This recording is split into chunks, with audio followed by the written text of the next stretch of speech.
हमारे शास्त्र वर्णन करते हैं कि दरवाजे पर नींबू और मिर्ची क्यों टांगा जाता है।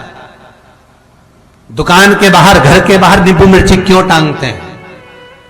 क्योंकि लक्ष्मी और दरिद्रता, इन दोनों देवियों को भगवान विष्णु का वर है कि ये प्रतिदिन भूमंडल पर विचरण करने के लिए जाएंगी। प्रतिदिन, रोज प्रतिदिन लक्ष्मी और दरिद्रता दोनों भ्रमण के लिए निकलेंगे। और जिसके घर में मिष्ठान रखा होगा, उसके घर में लक्ष्मी मीठा खाने के लिए अंदर प्रवेश कर जाती है। और नींबू और मिर्ची दरवाजे पर इसलिए बांधते हैं कि दरिद्रता हमारे घर में प्रवेश ना करे, वो दरवाजे से खाकर ही चली जाए। दरवाजे से। एक बात बहुत ध्यान रखना, जिसके घर में फ्रिज में, डलिया में या रसोई घर में नींबू और मिर्ची ये दोनों एक ही जगह रखे रहते हैं, उसके घर में कभी शांति नहीं रहती है। सास बहू का, ननंद भाभी का, भाई भाई का, परिवार में कुछ ना कुछ क्लेश जरूर ही होगा। 4 दिन अगर अच्छे निकल गए तो 5वें दिन क्लेश का जाएगा। 5 दिन अच्छे निकल गए, 6ठा दिन क्लेश का जाएगा। कुछ ना कुछ, एक जरा सी कटोरी पड़ी है उसके पीछे विवाद चालू हो जाएगा, जरा सा पानी ढुल गया उसके पीछे विवाद चालू हो जाएगा, बेडशीट बदल रहे थे उसके पीछे विवाद चालू हो जाएगा, पति कक्ष में आया विवाद चालू हो जाएगा, तुमने एक शब्द कहा, कोई लड़ाई की बात नहीं करी, फिर भी विवाद चालू हो जाएगा। समझ लेना कि घर के रसोई घर में या फ्रिज में नींबू और मिर्ची साथ रखा हुआ है तो वो क्लेश तो देगा ही। पंडितों से पूछोगे, ज्योतिषाचार्यों से पूछोगे, वो कहेंगे मोती पिना दो, कोई कहेगा पितृदोष हो गया, कोई कहेगा कालसर्प दोष हो गया, कोई कहेगा वास्तु दोष हो गया, पर वो आपको ये नहीं बताएंगे कि नींबू और मिर्ची एक डलिया में रखा हुआ है। ये हमारा वेद, हमारा शास्त्र बताएगा कि नींबू और मिर्ची ये दरिद्रता देवी को प्रिय है, और जहां नींबू और मिर्ची साथ रखा वहां दरिद्रता प्रवेश कर जाती है, और दरिद्रता गई तो वो क्लेश उत्पन्न करती है, जिससे इसके घर में सुख ना रहे। सुख नहीं रहेगा तो लक्ष्मी नहीं रहेगी, दरिद्रता उसके घर में आराम से रह सकती है।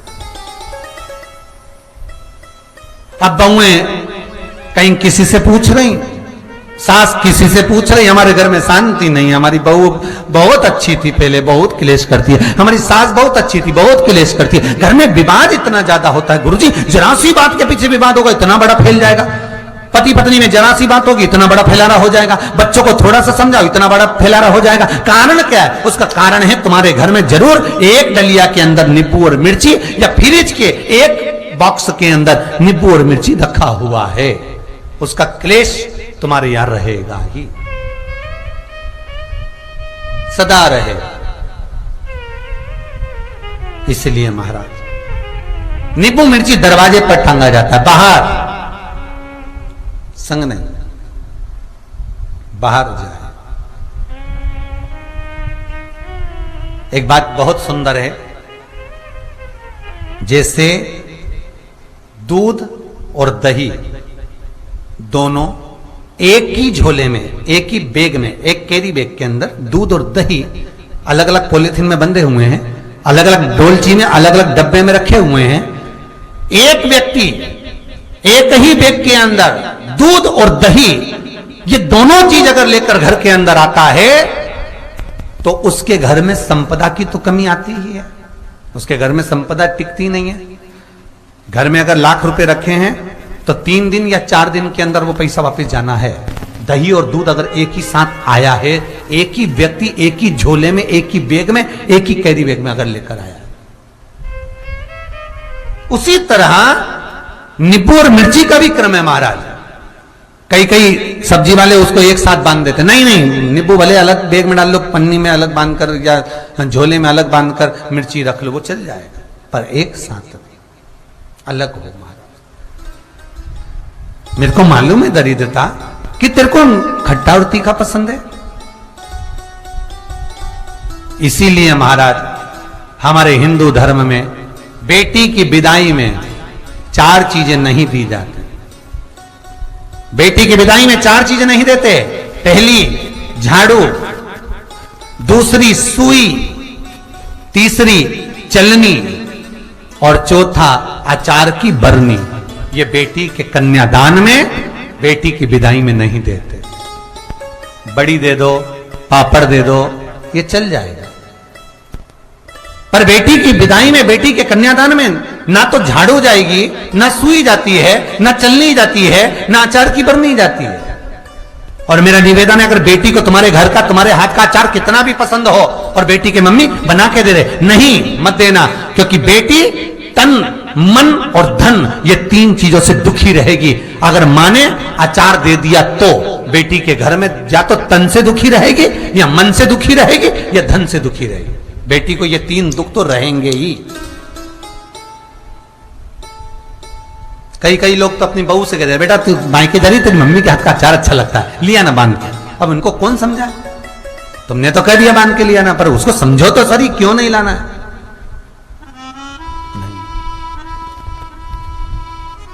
महाराज, दरिद्रता देवी को क्रोध आ गया। लक्ष्मी जी के साथ नारायण जाने लगे तो लक्ष्मी जी बोली, रुको प्रभु, मेरी बहन पीपल के पेड़ के नीचे बैठी है, आप कृपा करो। भगवान विष्णु ने कहा, सुनो लक्ष्मी, लक्ष्मी और नारायण इस पीपल के वृक्ष के नीचे आकर दरिद्रता देवी से मिले हैं। 7 दिन तक, पूरे सप्ताह पीपल के वृक्ष के नीचे लक्ष्मी और नारायण का वासा होगा। जो पीपल के वृक्ष के नीचे आकर दीप जलाएगा, पूजन करेगा, पाठ करेगा, उसको संपदा की प्राप्ति होगी। इतने में दरिद्रता देवी खड़ी हो गई और दरिद्रता ने कहा, वाह नारायण वाह, क्या बात है आपकी, पीपल के वृक्ष के नीचे तुम मिलने के लिए आए, मैं तो पहले से बैठी थी। 7 दिन तुमने अपने कर लिए, इसमें 1 दिन मेरा होगा। भगवान ने कहा, कौन सा? तब दरिद्रता देवी कहती है, रविवार का दिन पीपल के वृक्ष के नीचे ये दरिद्रता देवी विराजमान रहेगी। अगर रविवार के दिन कोई पीपल के वृक्ष के नीचे आएगा तो उसके साथ दरिद्रता देवी उसके घर में प्रवेश करेगी। इसलिए शास्त्र रीति में भगवान विष्णु ने उसी समय पलटवार करते हुए कह दिया, अरे ओ दरिद्रता सुन, पीपल के वृक्ष के नीचे अगर कोई रविवार को आया और कोई पूजन की सामग्री लेकर आया, हाथ में कुछ ना कुछ उसके हुआ, खाली हाथ आया, तो तू उसके घर में प्रवेश करेगी। अगर भरा हुआ हाथ रहा तो तू उसके यहां प्रवेश नहीं कर सकती। ठीक है प्रभु, वचन दे दिया भगवान ने। इतने में दरिद्रता देवी भगवान विष्णु से बोली, प्रभु, सारे देवताओं के पीछे अधर्म बैठा हुआ है,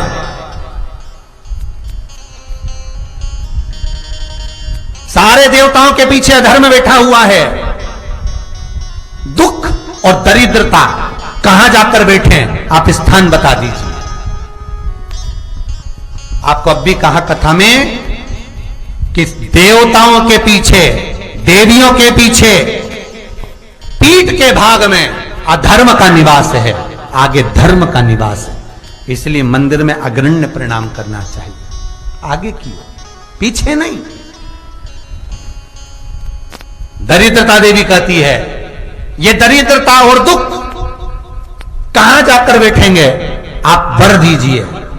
भगवान विष्णु ने कहा, ये भी तेरे लिए है, तू लक्ष्मी की बहन है, मांग ले, तुझे कहां बैठना है, कहां रहना है। दरिद्रता देवी कहती है, जिस घर में स्त्री दोपहर में सोती होगी उसके घर में दुख और दरिद्रता दोनों जाएंगे।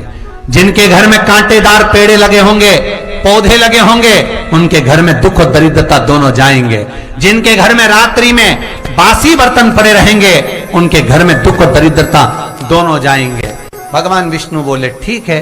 इतने में दरिद्रता देवी बोली, सारे देवताओं में प्रथम मान्य होने वाले श्री गणेश जी महाराज के पीठ के पीछे कोई नहीं बैठा, अधर्म नहीं बैठा। आप हमें वर दो कि दरिद्रता और दुख गणेश जी के पीठ के पीछे विराजमान होंगे, पृष्ठभाग में दरिद्रता और दुख दोनों रहेंगे।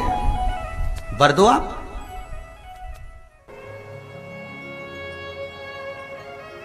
केवल एक मेरा देव अधिदेव महादेव ऐसे हैं, पार्वती मैया जब भोजन परोसती है, कड़िया की रोटी बनाई, काकड़िया की साग, और परसे माता पार्वती जी पावे भोलानाथ, मन शिव रटोरे, छोड़ दो कपट मन शिव रटोरे।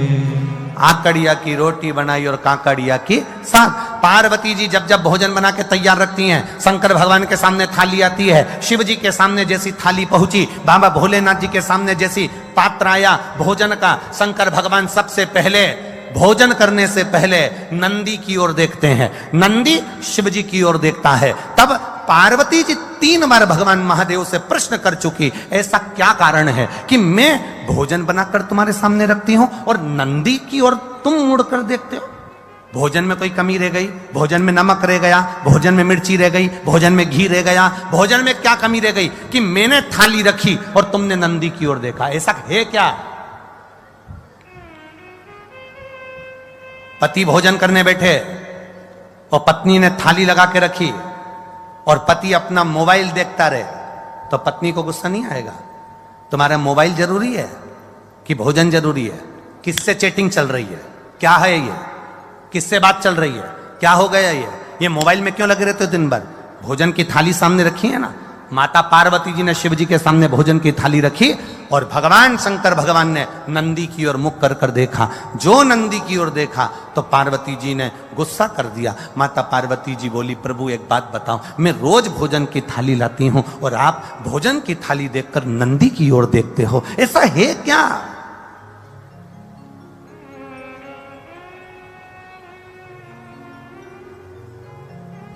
भोजन करते समय आप नंदी की ओर क्यों देखते हो? क्या मेरे भोजन में कोई कमी है? क्या मेरे बनाने में कोई कमी है? क्या मैंने जो भोजन बनाया वो श्रेष्ठ नहीं बनाया? इसमें क्या कमी रह गई? इसमें क्या कमी है? पार्वती मैया के 3 प्रश्न हैं भोजन करते हुए देवाधिदेव महादेव से। 3 प्रश्न, लिंग पुराण के, स्कंद पुराण के, कुर्म पुराण के और ब्रह्म विवर्त पुराण के, ये 3 प्रश्न भारी हैं। और प्रत्येक नारी के जीवन के ये 3 प्रश्न बड़े भारी होते हैं।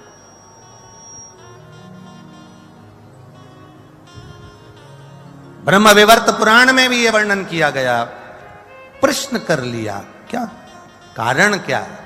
ये नंदी को तुमने देखा क्यों और नंदी ने तुमको देखा क्यों? क्या बात क्या है? शंकर भगवान उस समय पर मौन होकर, मेरा देवाधिदेव महादेव, त्रिकालदर्शी, कालाधिपति, मेरा विश्वनाथ, मुस्कुरा दिया। बस हंसे प्रभु, बोले कुछ नहीं। जब कोई प्रश्न बड़ा भारी होता है ना और कुछ अच्छा ही होता है ना, तो मुस्कुराया जाता है। कभी कभी पति भी मोबाइल चलाते चलाते, भले वो बेचारा किसी से चैटिंग नहीं कर रहा, पर पत्नी ने कहते तुम तो रोज लगे रहते हो चैटिंग में, किससे बात कर रहे हो? वो मुस्कुरा देता। वो मुस्कुराया, बस पत्नी समझ गई जरूर कोई बात है। सही बता दो मुझको, क्या बात है? जल्दी बताओ मेरे को, किससे चैटिंग चल रही थी? लाओ दो मेरे मोबाइल मेरे को हाथ में। पति ने अपना मोबाइल भी दे दिया, ले, और किससे बात चल रही थी वो भी दिखा दिया। तो वो तो केवल व्हाट्सएप खोल के मैसेज देख रहा था, तो तुम मुस्कुरा क्यों रहे? कारण क्या? अरे आकड़िया की रोटी बनाई, काकड़िया की साग, और परसे माता पार्वती जी, और पावे भोलानाथ मन शिव रटोरे, और छोड़ दो कपट मन शिव रटोरे। पार्वती जी ने पूछ लिया, आखिर बात क्या है? क्या हुआ? क्या ऐसा कारण क्या? शिव जी नहीं बोले।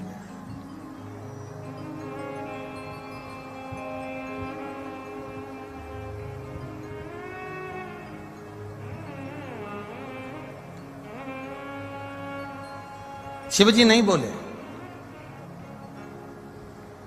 थोड़ी देर बाद मां जगत जननी जल का पात्र लेकर आई।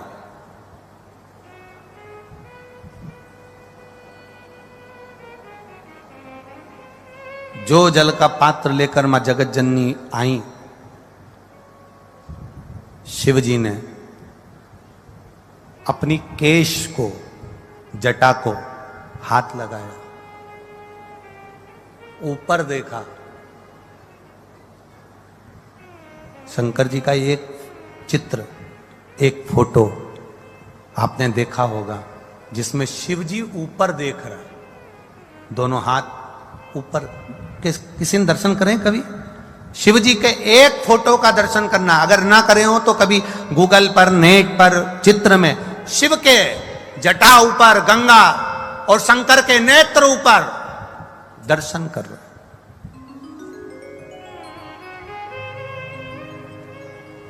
पार्वती जी ने फिर प्रश्न कर लिया, मेरे एक प्रश्न का उत्तर नहीं दिया आपने। मेरा दूसरा प्रश्न है, मैं आपके लिए जल लेकर आई तो आपको ऊपर देखने की क्या जरूरत थी? अगर मैं जल लेकर आई हूं तो ये ऊपर देखने की क्या जरूरत है? क्या है ऐसा ऊपर?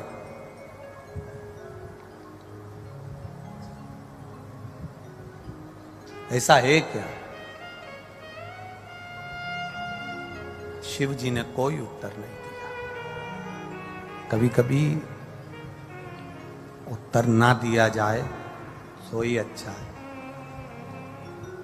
जब प्रश्न की ललकता व्यक्ति के अंदर आ जाती है तो उत्तर पाने की चाह उसके अंदर बढ़ जाती है। उत्तर पाने की चाह उसके अंदर बढ़ जाती है। दो प्रश्न खड़े हो गए। पहला प्रश्न क्या है कि भोजन की थाली लगते ही नंदी को तुमने क्यों देखा और नंदी ने आपको क्यों देखा? दूसरा प्रश्न क्या है, भोजन के लिए जब मैं जल भर कर लाई हूं आपके पीने के लिए तो आपने ऊपर क्यों देखा, किस लिए देखा?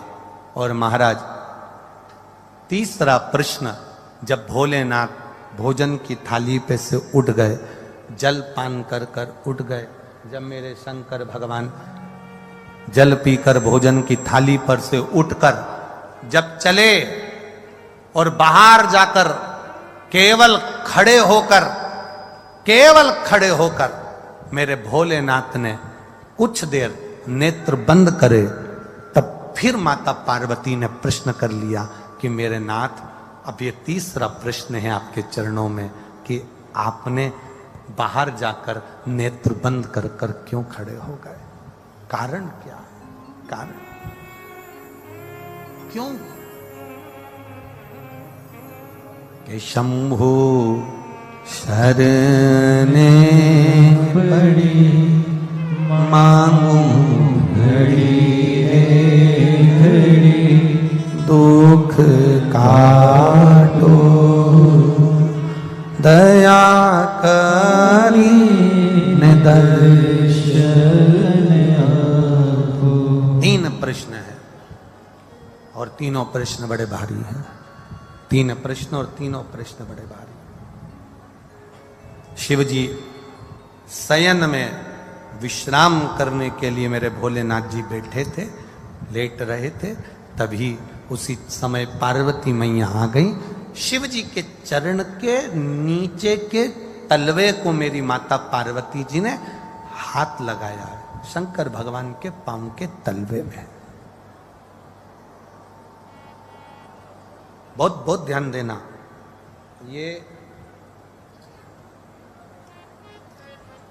ये शिवलिंग जलाधारी, ये जो चरण पे से जल नीचे गिर रहा है वो स्थान, बहुत बहुत ध्यान देना थोड़ा सा हो। ये शिवलिंग जलाधारी, यहां से जल अशोक सुंदरी के पास में से नीचे की ओर गिर रहा, ठीक है। बेलपत्र नहीं है आपके पास चढ़ाने के लिए, मत चढ़ाओ। जल नहीं है चढ़ाने के लिए, मत चढ़ाओ। अक्षत नहीं है चढ़ाने के लिए, मत चढ़ाओ। पुष्प नहीं है शिव जी को चढ़ाने के लिए, मत चढ़ाओ। शमी पत्र नहीं है, मत चढ़ाओ।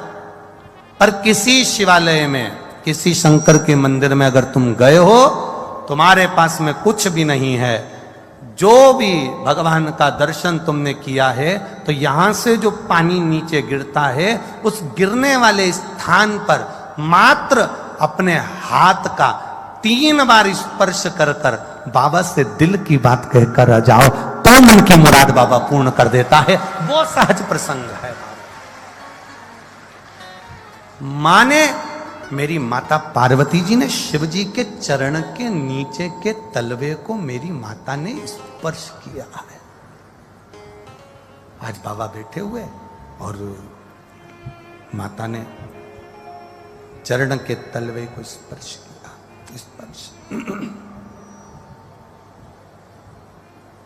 स्पर्श किया। बस अब पार्वती जी ने प्रश्न नहीं किया।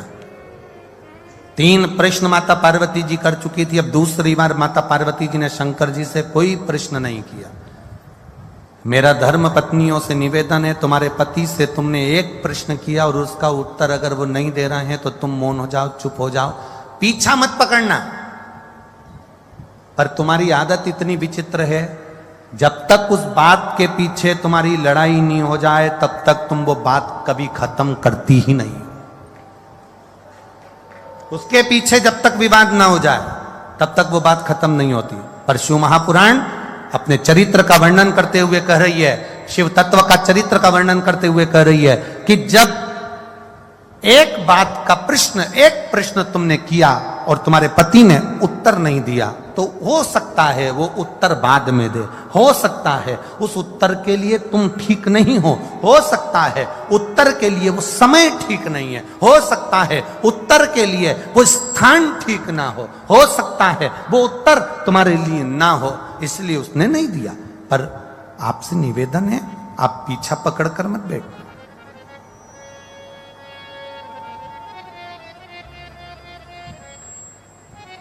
कई माताओं की आदत होती है, कई आवाज पकड़ रहा है, गला पकड़ रहा है।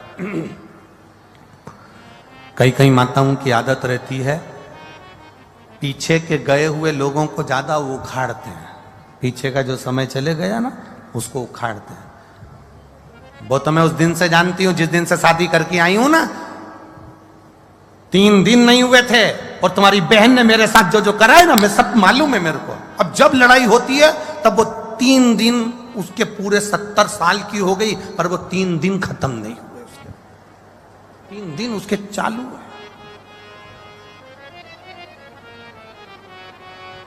अब मेरे महादेव जी ने क्या करा, केवल चरण के तलवे को स्पर्श किया था मेरी मां ने, केवल चरण को स्पर्श। और शिव जी ने कह दिया, गौरा, ए गौरा, ए हिमालय सुता,